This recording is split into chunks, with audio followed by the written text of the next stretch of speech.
Hi friends, இன்னைக்கு வந்து chicken gravy தான் செய்ய போகிறோம். வாங்க எப்படி செய்யலான்னு பார்க்கலாம். என்னோட ஸ்டைலில் ஒரு சூப்பரான சிக்கன் கிரேவி தான் நம்ம செய்ய போகிறோம். அதுக்கு முன்னாடி நிம்மு குக்கிங் பிளாக்ஸ்க்கு சப்ஸ்கிரைப் பண்ணிடுங்க ஃப்ரெண்ட்ஸ். இன்னைக்கு நான் 1/2 கிலோ சிக்கனில் தான் நான் செய்ய போகிறேன். வாங்க எப்படி செய்யலான்னு பார்க்கலாம். அதுக்கான இன்க்ரீடியன்ட்ஸ் பார்த்துடலாம்.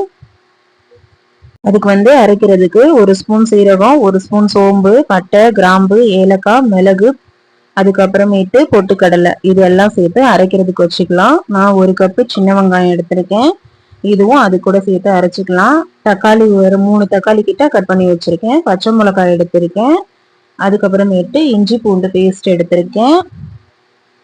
இதெல்லாம் இருக்கட்டும். அதுக்கப்புறமேட்டு தாளிக்கிறதுக்கு பட்டை, கிராம்பு, ஏலக்காய், ஒரு ஏலக்காய் மட்டும் எடுத்திருக்கேன். இப்போ வந்து நான் இஞ்சி பூண்டு பேஸ்ட் தான் அதில் அரைச்சேன். அதுலேயே இதெல்லாம் சேர்த்துக்கலாம். இது எல்லாத்தையும் சேர்த்துட்டு வெங்காயமும் சேர்த்துட்டு நம்ம இதை பேஸ்ட் மாதிரி அரைச்சி எடுத்துட்டு